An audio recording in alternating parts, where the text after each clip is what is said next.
All right, we're going to go ahead and get started. So welcome everyone. Thanks for joining for another segment of Numbers with Nick. My name is Nick Zupan. I'm the epidemiologist with the Rock County Public Health Department. And we have a little bit of a different format for today. So we're actually going to do kind of like a panel discussion. I have Brian Scaife with the City of Janesville. He's the chemist biologist at the City of Janesville Water Utility. And I also have Seth Longcar, who's going to be moderating our panel today. He's the Administrative Services Supervisor with the Health Department. So with that, we're just going to talk through some questions and provide some information about some wastewater testing that's been going on with respect to COVID-19. So with that, I'm going to turn it over to Seth, and he's going to start it off with some question and answer.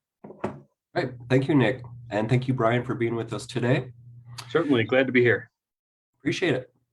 First question I have is just, what is the wastewater monitoring program? So the wastewater monitoring program is a collaboration between the the Wisconsin Department of Health Services, the State Lab of Hygiene, and UW-Milwaukee. So the State Lab of Hygiene and UW-Milwaukee are where the samples that we are getting at the wastewater treatment plant are being sent to actually be tested for COVID. So the COVID testing is not actually something we have the capability here to do in the wastewater lab. We're just providing the samples from our facility to the State Lab of Hygiene and to UW-Milwaukee. It's a PCR test that they do, a quantitative PCR test, and the amount of COVID virus or RNA that is detected in the sample doesn't necessarily mean anything intrinsically, but when you compare it to other samples across a period of time, we can start to see whether cases might be going up, might be going down. It's a pretty interesting way to monitor this pandemic we find ourselves in. Absolutely. And then what information does the wastewater monitoring program provide then? So the numbers that we get from that quantitative PCR test that the State Lab of Hygiene and UW-Milwaukee does, again, it's over time, we can see whether or not the amount of COVID RNA in the wastewater goes up or goes down. If this was being done on a daily basis, it might give us a couple day head start of knowing whether or not our cases are going to go up or go down. We're only doing 2 tests per week right now. The testing that we're doing started September 20th or September of 2020. It was only supposed to go to the end of 21.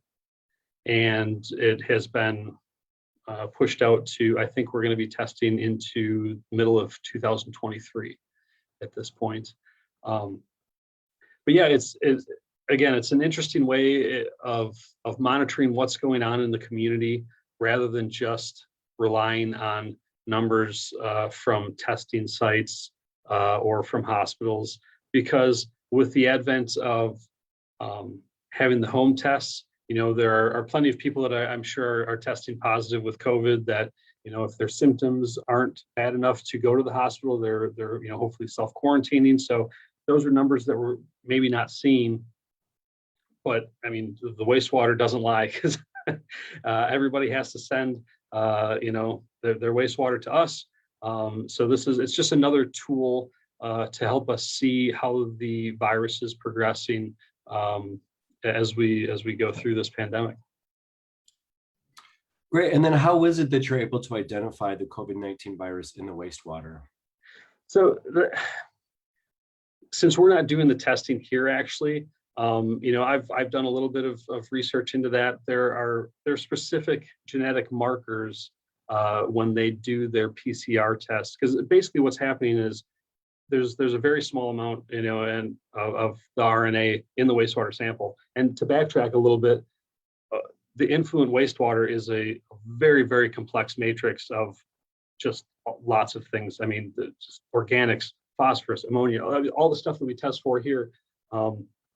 So in that complex matrix, to identify the genes, I'm sure is quite a feat. But they're able to do that. They're able to identify some specific markers from the COVID RNA, and then they use PCR, which is polymerase chain reaction test. It's the qPCR, so quantitative. So it tells us how much of the virus is in the sample, as opposed to the PCR test that people might be familiar with that when they go to Walgreens or any other place doing COVID testing. It's a qualitative test. It's either yes, you have it, no, you don't. But in this test, they're able to tell us how much of the virus is in there, which is why it helps to show whether or not a community is either going up or going down with their COVID cases. Great. And then once that data is gathered, how should we interpret that? So again, I think it would be, you don't want to try to use the data from, say, Janesville and compare it to one of the other, I believe there's 48 municipalities that are still doing this testing. And there are 20 others that did the testing from September 2020 up till the end of last year.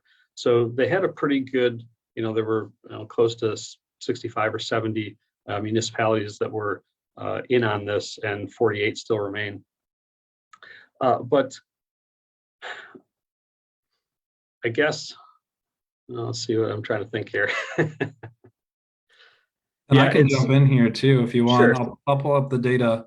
So one of the tools that we wanted to show for today's stream was just the availability of this data publicly. So this is something that anyone who's watching this video, anyone out there can access. So you can see on my screen, this is kind of the data dashboard of the wastewater surveillance in Janesville, but it includes all those other municipalities that are also doing the wastewater surveillance.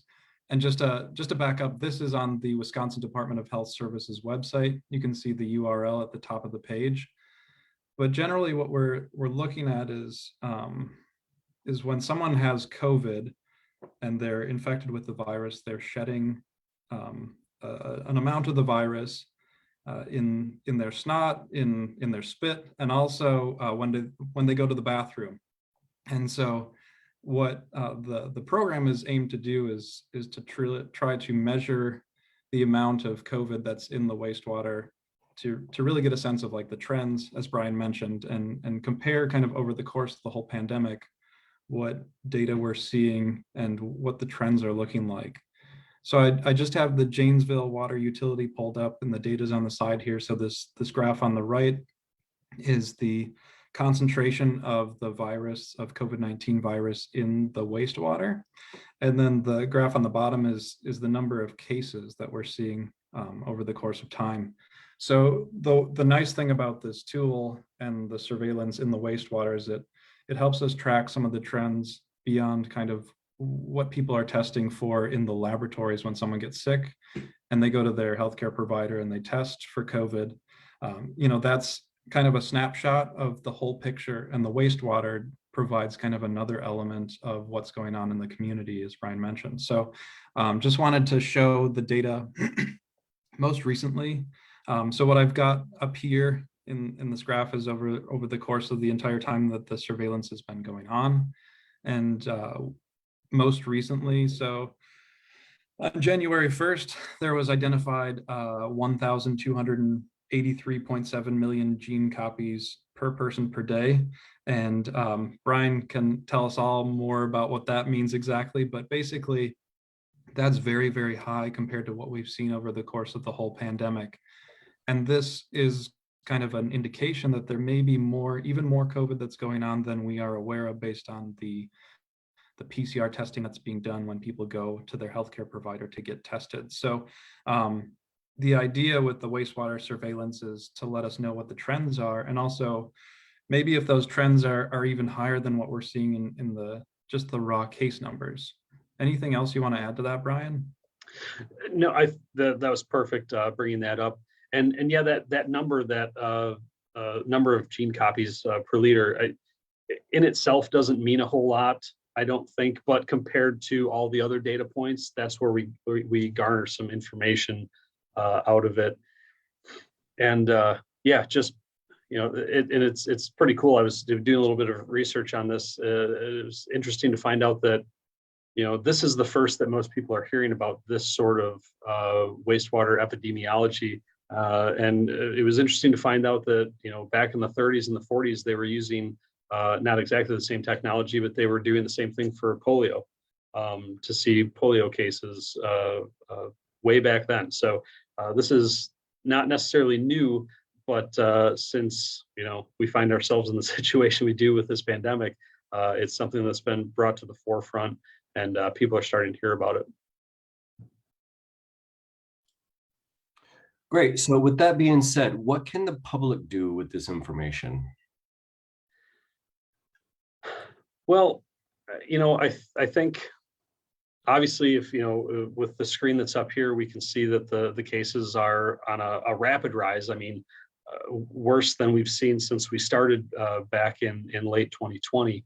And I'm no expert here, but I'm sure we can attribute that to the Omicron variant, which is more transmissible, but seems to be less devastating to most healthy people. So, but I definitely think this shows that, if you're out and about, definitely stay away from people as much as possible. Maybe throw a mask on as a precaution, and obviously we're not out of the woods yet, because there is quite a spike here, but hopefully once we start coming down the other side of this, and I feel like we've been saying this for months and years now, but once we come down the other side of this, hopefully we can start seeing a little bit of a light at the end of the tunnel of this whole thing. So. Yeah, and I just add that kind of this data does indicate that there's probably more COVID that's being spread in the community right now than we're fully aware of, with those at-home test kits and things like that. So it's really important, like Brian mentioned, if you're out in public, to try to maintain that social distancing, wear the masks, and then also the booster doses have been pretty effective at preventing the spread of the Omicron variant. So if you've been vaccinated and you have yet to get a booster dose, talk to your healthcare provider. You can also visit rockcountyshot.com to get some more information about those booster doses and where to get those. So just offer those as kind of our main levels of protection right now. The mask wearing still is effective, and there's even some indication that if you upgrade your mask right now to one of the KN95 masks, you're going to have more protection than like using the cloth mask or a surgical mask. So just wanted to offer that as well as kind of what we can do with this information. And really, we're just pushing this information out so people are aware of what's going on in the community. Great. Thank you so much, Nick. And thank you, Brian. I'm now going to check to see if there's any additional questions or comments from anyone in the public, and see if we can get those questions answered for you. Okay. Well, it doesn't look like there's any questions at this time. So I'm going to go ahead and turn it back over to Nick. All right.